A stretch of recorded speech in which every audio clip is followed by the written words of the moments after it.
Ngayon, mayroon po tayong natanggap na ulat balita, limited reliable source lang po ito, na tinabla at hindi sinipot ni Mayor Magalong ang ipinatawag na pagpupulong sa kanya ni Marcos Jr. sa Malacanang. Ayan. Ang sagot ni Mayor Magalong doon po sa emisaryo, para ano pa, nag-resign na ako. Wala nang dahilan para ako ay ipatawag pa sa Malacanang. Yan daw po ang naging katugunan ni Mayor Magalong. Halata po na talagang dinamdam ni Mayor Magalong ang pangbabastos at ang pagpapasakay sa kanya ni Marcos Jr. at ng mga grupo nito sa pagkukunwari nila Marcos na kunwari ay kasama si Mayor Magalong sa mag-iimbestiga hinggil po sa issue ng pandarambong at malawakang korupsyon na nagaganap sa maraming mga proyekto ng gobyerno, lalo na sa ilalim ng administrasyon ni Marcos Jr.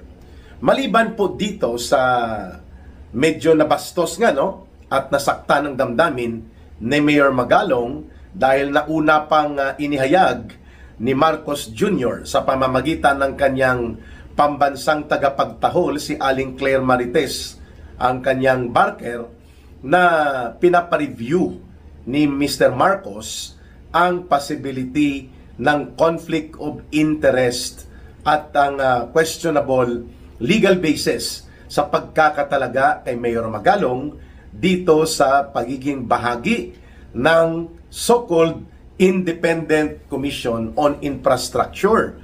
From the very start po, dapat alam ito ni Marcos. Very elementary law procedure po yan sa mga naglilingkod sa gobyerno. And besides, nandyan po ang kanyang executive secretary, ang kanang kamay niya, na kasakasama niya dyan halos araw-araw sa palasyo ng Malacanang at naging Chief Justice of the Supreme Court, itong si Lucas Bersamin. Bakit hindi niya in-advise si Marcos Jr. na kung maari tingnan muna ang legalidad hinggil sa pagkakatalaga ni Mayor Magalong dito sa pagiging bahagi ng Independent Commission for Infrastructure, sapagkat si Mayor Magalong bilang alkalde ng Baguio City is an elected public official. At sa ilalim ng saligang batas at mismo sa Local Government Code ay hindi po pinapahintulutan na ang isang elected public official na nasa elective position, meaning to say, ikaw po ay inihahalal ng taong bayan, bawal ka po mabigyan ng iba pang posisyon sa gobyerno sapagkat yan ay mahuhulog sa conflict of interest. Ngayon, alam ito ni Lucas Bersamin at alam din niya ni Marcos, most likely, nangonsulta din ito kay Lucas Bersamin. Pero, sabi niya, pasakayin na natin muna si Magalong at nang sa ganun, tumahimik.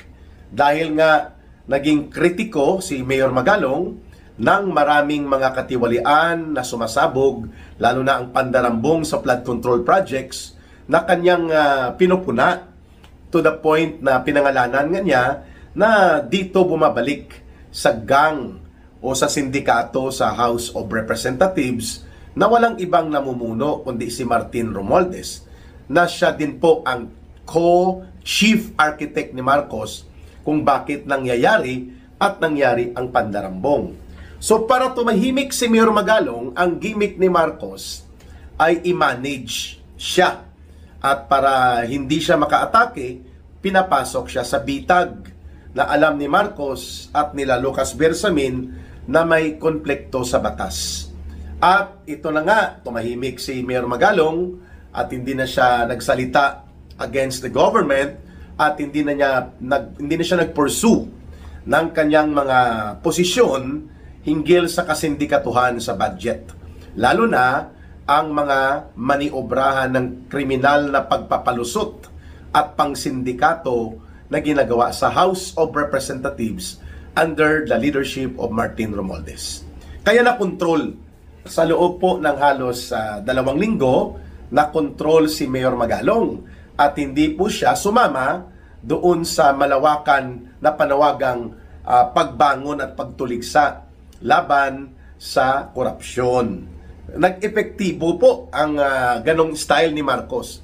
Subalit ng mukhang may nakakapansin na hinggil dito sa paglabag sa batas at hindi makokontrol si Mayor Magalong sapagkat kahit na siya ay pinakiusapan na ni Boying Rimulya ayon sa source at ni John Vic Rimulya na ang investigasyon ay hanggang doon lang sa mga ginawa at involvement ni Saldico at mga kasabwat niya, out dito si Speaker Martin Romualdez. Ayun!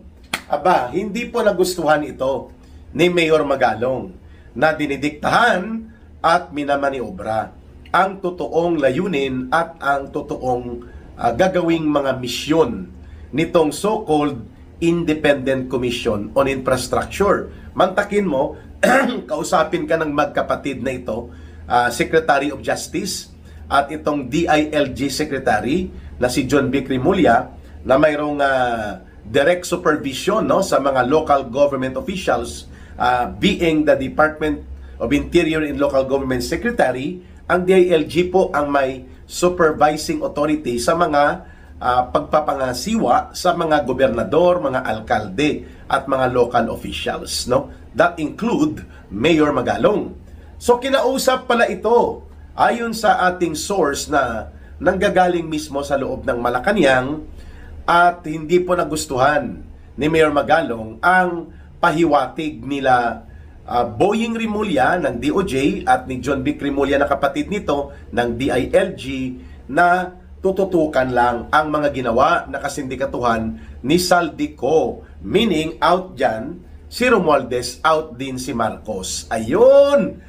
Kaya hindi nga tumagal at nag-imbestiga pa rin si Mayor Magalong at ito ay hindi na nagustuhan ni Marcos Jr. Kaya lumabas po itong hinahanapan nila ng pamamaraan kung paano ihuhulog si Mayor Magalong at mapa-out at hindi na nila makokontrol ang kanyang galaw sa loob nitong so-called investigation body nila.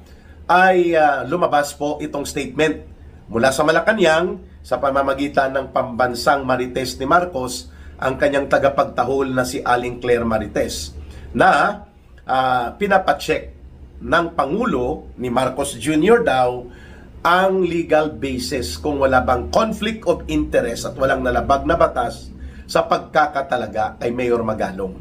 In spite na siya ay aktibong elected official pa bilang Baguio City Mayor.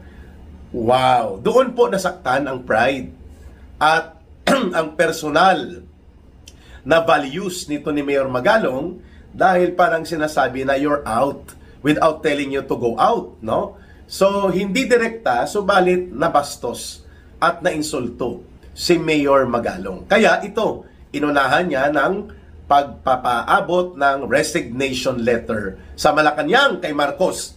At dahil dyan, mukhang naging kontrobersyal tuloy ang balak na pasimplihan lang na ilaglag at paalisin na si Mayor Magalong dito sa investigative body na ito. At kung kaya, to the rescue si Marcos again, akala niya bubulatikin niya si Magalong, pinatawag niya sa meeting sa palasyo sa Malacanang. Tinabla siya ni Mayor Magalong. Sabi ni Mayor Magalong, ano pa ang dahilan at ano pa ang aking gagawin dyan kung ako ay nag-resign na. Hindi siya sumipot si Mayor Magalong dito po sa patawag ni Marcos Jr. na pagpupulong. Tama nga talaga naman ang mga sinasabi ng nakakakilala kay Marcos Jr. na ito ang taong walang isang salita. Mambubudol, manipulator, at manloloko. Mambubudol, scheming, manloloko, deceiving.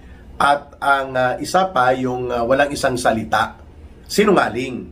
Kaya yan mismo ang naranasan ni Manong Governor Chavit Singson. Yan din po ang naranasan ng maraming mga naging katuwang, tumulong sa kanya, no? Even si Vice President Sara Duterte. Naranasan niya po direkta ang pagiging manloloko, mambubudol, at walang isang salita na pagkatao ni Marcos Jr. At direktang naranasan din po yan ni Mayor Magalong na binudol-budol nila. Ayan, ang problema nila ngayon, lumalaban at hindi tumahimik si Mayor Magalong. At kanyang isinisiwalat sa mga interviews at sa mga pagkakaroon niya ng public platform na talagang nakikita niya kung paano dinodoktor, dinadaya ang mga dokumento sa panahon na naglulunsad ng investigation, allegedly itong tinatawag na investigative body ni Marcos. Kaya, hindi rin po katakataka na ganito rin po ang ginawa ni Marcos kina Itbulaga Tito Soto at kina Ping Lacson. Kung bakit ang investigasyon na sumasabog ay pilit kinokontrol ng kapag nandyan po si Boying Rimulya, nandyan po sila Boy Lovender, Erwin Tulfo, at pati po lalo na si Ping Lacson at si Tito Soto, pilit nilang inililihis, pilit nilang pinapapunta at nililimitahan papunta lamang kay Saldico at mga kasabwat nila ang mga sinasabi po na pagsambulat ng revelations na ito. Kaya nanggagalaiti si Boying Rimulya at ganoon din po si Itbulaga, Senador Tito Soto, at itong si Ping Lacson kung bakit nakalusot ang dating sundalo ng Philippine Marines sa Armed Forces of the Philippines na si Sergeant Gutesa na naging surprise witness na hindi nila na-control. So similarly, nagpapatotoo po ang ganitong pangingialam nila John Vic Rimulya, nila Boying Rimulya sa proseso ng investigasyon kasi yan din po ang umabot na impormasyon sa atin na pati si Mayor Magalong ay kinausap ni Boying Rimulya at ni John Vic Rimulya ayon sa ating source, at siya ay sinabihan na ang ating investigasyon dito ay nakapokus sa Sakay Saldico at sa kanyang mga galamay at mga naging kasabwat. Pero out dyan sa usapin na yan si Speaker Martin Romualdez sapagkat siya nga ang tumutulong na maimbestigahan si Saldico. Yan ang approach kay Mayor Magalong. Wow! So, alam na yun ay mga statement of scheming and maneuvering on the part ni Marcos na ipinababa at sa part ni Romualdez mismo na ibinaba kay Mayor Magalong. Hindi naman po bobo si Mayor Magalong para hindi niya maintindihan na hanggang kay Saldico ka lang. So doon pa lang po medyo barado na sa lalamunan ni Mayor Magalong itong mga ginawa na approach. Kung ito ay totoo, mukhang totoo ito. Let's wait for Mayor Magalong to reveal by himself kung ano po ang mga iba pang mga nakuha niyang katotohanan na hindi pala talaga tunay na may layunin na mabuti ang misyon ni Bongbong Marcos Jr. sa pagbubuo ng kunwa-kunwariang investigative body niya. When you do evil